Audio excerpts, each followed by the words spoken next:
وسلم رب کعبہ کی بارگاہ میں دعا ہے کہ مولا جس آیہ کریمہ کی میں نے تلاوت کا شرف حاصل کیا اس کے ضمن میں مجھے حق کہنے کی توفیق عطا فرما، اور ساتھ ہی بارگاہ رب العزت میں دعا ہے کہ مولا ہم تمام جتنے یہاں پر حاضرین ہیں ہمارا یہاں پر آنا اپنی بارگاہ میں قبول فرما، جو کچھ باتیں مولا سنے سیکھے اسے یاد رکھ کر عمل کرنے کی توفیق عطا فرما۔ میرے پیارے آقا صلی اللہ تعالی علیہ وسلم کے پیارے دیوانوں، آج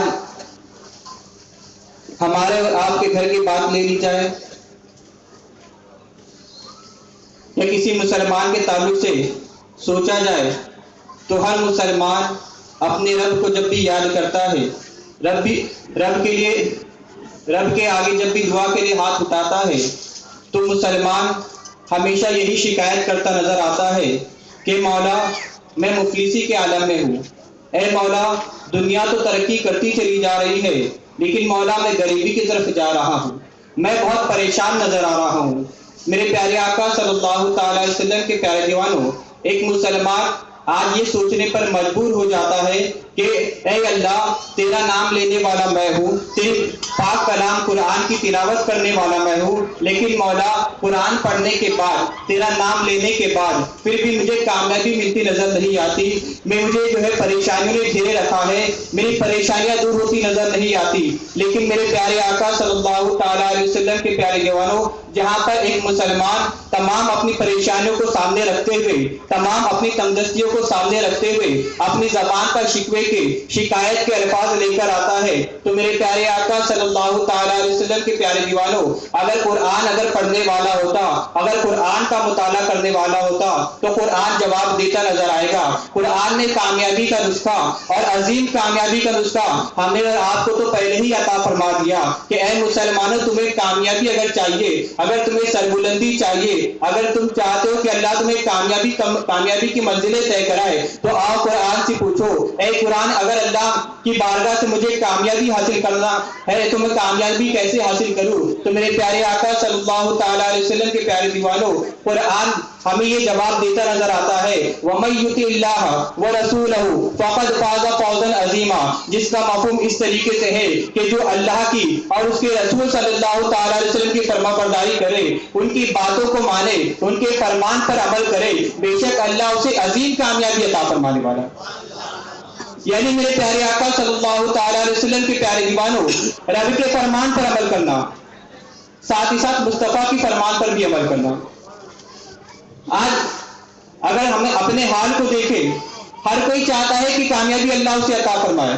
ہر کوئی چاہتا ہے کہ اللہ پریشانیوں سے نجات عطا فرمائے، لیکن میرے پیارے آقا صلی اللہ تعالیٰ علیہ وسلم کے پیارے ایمانوں، تمام باتیں، تمام احکام ایک طرف، لیکن اگر قرآن مقدس کی ایک آیت مبارکوں کو دیکھا جائے تو اللہ نے کامیابی کا نسخہ ہمیں پہلے ہی عطا فرما دیا کہ اگر تم چاہتے ہو کہ اللہ تمہیں کامیابی، اور کوئی ایسی کامیابی نہیں کہ کچھ حد تک ہو، رب نے فرمایا عظیم کامیابی اللہ تمہیں عطا فرمائے گا۔ کیسے عطا فرمائے گا؟ تو رب نے پہلے فرما دیا کہ جو اللہ کی اور اس کے رسول کی فرما برداری کرے گا۔ میرے پیارے آقا صلی اللہ تعالیٰ علیہ وسلم کے پیارے دیوانوں، فرما برداری کا کیا مطلب ہے؟ کہ جو اللہ کے احکام ہے، جو رسول کائنات صلی اللہ علیہ وسلم نے جو ہم تمام تک اللہ کے احکام کو پہنچایا، اور جو سنت مصطفیٰ صلی اللہ تعالیٰ علیہ وسلم ہے اس کو عمل میں لانا، اس پر خود عمل کرنا اور لوگوں تک پہنچانا، جو بندہ یہ عمل کرنے والا بن جائے گا تو اسے دعا مانگنے کی ضرورت نہیں پڑے گی، اللہ اس کی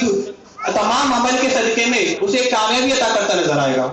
میرے پیارے آقا صلی اللہ تعالیٰ علیہ وسلم کے پیارے دیوانوں، سنت مصطفیٰ صلی اللہ علیہ وسلم یا کسی نبی کے طریقے پر عمل کرنا، اگر ایک ایمان والا ہے، کلمہ پڑھنے والا ہے، اس کی بات تو بہت دور کی ہے، اگر ایک کافر بھی کسی نبی کی کسی سنت کو زندہ کرتا ہے، کسی سنت پر جو ہے عمل کرنے والا بن جاتا ہے تو اللہ اسے بھی کامیابی عطا کرتا نظر آتا ہے۔ میرے پیارے آقا صلی اللہ تعالیٰ علیہ وسلم کے پیارے دیوانوں، حضرت موسیٰ علیہ السلام کے دور کا واقعہ ہے کہ جب لوگوں نے حضرت موسیٰ علیہ السلام کی باتوں کا انکار کرنا شروع کر دیا، حضرت موسیٰ علیہ السلام کو لوگ جو ہے پریشان کرنا شروع کر دیا، تکلیفوں میں مبتلا کرنا شروع کر دیا، اور لشکر کا تعداد میں لشکر لے کر حضرت موسیٰ علیہ السلام اور آپ کے ساتھ جو لوگ تھے جو کلمہ پڑھنے والے تھے ان کے خلاف ہو گئے تو میرے پیارے آقا صلی اللہ علیہ وسلم کے پیارے دیوانوں، تاریخ کے اس واقعے کو ہمارا اچھے طریقے سے جانتے ہیں. کئی مرتبہ علماء اکرام سے سنا ہے کہ دریائے نیل کے اندر اللہ تبارک تعالیٰ نے جب راستہ بنا دیا حضرت موسیٰ علیہ السلام اور آپ کے حواری تو نکل گئے، لیکن جیسے ہی فرعون کا لشکر دریا کے بیچوں بیچ میں آ گیا، دریا میں داخل ہو گیا تو اس دریا کو رب نے حکم فرمایا کہ دریا بند ہو جا. لیکن میرے پیارے آقا صلی اللہ تعالی وسلم کے پیارے دیوانوں، جب حضرت موسیٰ علیہ السلام اور آپ کے حواری دریا کو پار کر چکے تو تمام لوگوں نے دیکھا کہ آپ کے حواریوں نے کہ تمام فرعونی جو ہے غرق تو ہو چکے ہیں، ختم تو ہو چکے ہیں، لیکن ایک فرعونی ابھی بھی بچا ہوا ہے. حضرت موسیٰ علیہ السلام سے حواری نے کہا، اے موسیٰ علیہ السلام، یہ بھی فرعونی تھا، یہ تو آپ کا مذاق بہت زیادہ اڑایا کرتا تھا، آپ کو بہت زیادہ تکلیفیں دیا کرتا تھا، بظاہر یہ آپ کے سامنے نہیں کرتا تھا لیکن آپ کے پیٹھ پیچھے آپ کی نقل کیا کرتا تھا، آپ کی طرح پہناوا کر کر آپ کی نقل کیا کرتا تھا. لیکن کیا بات ہے، اللہ نے تمام کو تو غرق فرما دیا، تمام کا تو خاتمہ ہو گیا، لیکن آپ کے دشمن بچ گیا. جب حضرت موسیٰ علیہ السلام نے اللہ کی بارگاہ میں عرض کی تو رب تبارک تعالیٰ کی بارگاہ سے ندا آئی، اے موسیٰ میں اسے کیسے ختم کر دیتا، اے موسیٰ ذرا اس کے پہناوے کو تو دیکھو، اے موسیٰ ذرا اس کے عمل کو تو دیکھو، یہ بظاہر تمہیں تکلیف پہنچاتا، تمہارا مذاق اڑانے کے لیے تمہارا پہناوا اوڑھتا، تمہارے طریقے سے گفتگو کرتا، لیکن اے موسیٰ ذرا دیکھو تو صحیح، جو میرا محبوب ہے یہ اس کے طریقے پر عمل کرنے والا ہے.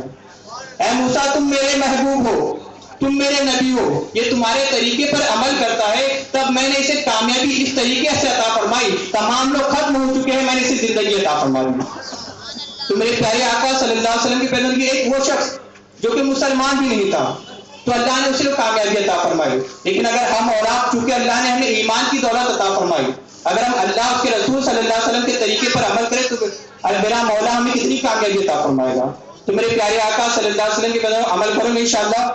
سنت مصطفیٰ صلی اللہ علیہ وسلم سیکھنے کی کوشش کرو اور نبی کے طریقے کار پر عمل کرو تاکہ اللہ دنیا میں بھی کامیابی عطا فرمائے اور آخرت میں بھی کامیابی عطا فرمائے. حضرت ابوبکر صدیق رضی اللہ تعالیٰ عنہ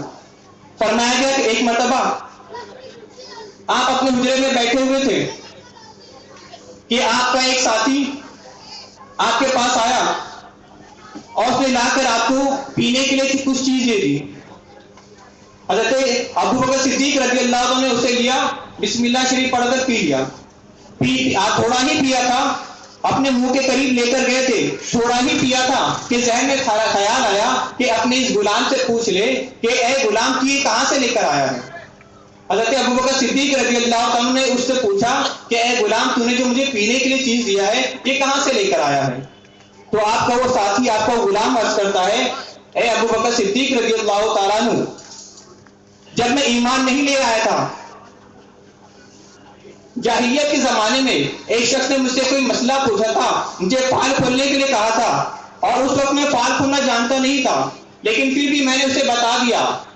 اور اللہ کی کرم سے اسے وہ جو بات میں نے بتائی تھی وہ حق ہو کر رہ گئی. تو آج جب وہ مجھ سے ملا ہے تو اس کے بدلے میں اس نے مجھے یہ چیز عطا فرمائی.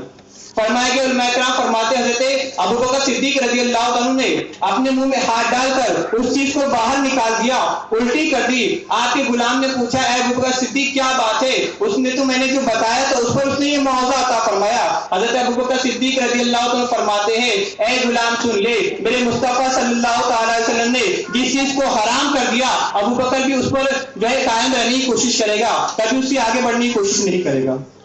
یہ حضرت ابوبکر صدیق رضی اللہ عنہ. حضرت اسامہ بن زید رضی اللہ عنہ جب آپ بڑھاپے کے عالم میں پہنچے، فرمایا کہ بہت ضعیف ہو گئے لیکن پھر بھی آپ روزہ رکھتے تھے. لوگوں نے پوچھا کہ اے اسامہ بن زید آپ روزہ کیوں رکھا کرتے ہو؟ آپ پہلے ہی بوڑھے ہو چکے ہو، کمزور ہو چکے ہو، اگر آپ دن بدن روزہ رکھو گے اس سے اور کمزوری آئے گی، تو روزہ رکھنے کی وجہ کیا ہے؟ تو حضرت اسامہ بن زید بڑا ہی پیارا جواب دیتے نظر آتے ہیں. آپ فرماتے اے لوگوں تم یہ دیکھتے ہو کہ میں بوڑھا ہوں، میں کمزور ہوں اور میں روزے رکھتا ہوں، لیکن کیا تم نے رسول اعظم صلی اللہ علیہ وسلم کو نہیں دیکھا؟ جب میرے آقا صلی اللہ علیہ وسلم بزرگی کے عالم میں تھے تب میرے آقا روزہ رکھا کرتے تھے. بس میں بھی یہی چاہتا ہوں کہ بڑھاپے کے عالم میں روزہ رکھوں تاکہ اللہ سنت پر عمل کرنے کا سبب عطا فرمائے. یہ حضرت اسامہ بن زید رضی اللہ عنہ. پھر آپ فرماتے کہ جب رسول اعظم سے پوچھا گیا کہ آقا پیر کے دن اور جمعرات کے دن روزہ رکھنے کی وجہ کیا؟ تو میرے آقا صلی اللہ علیہ وسلم فرماتے کہ اس دن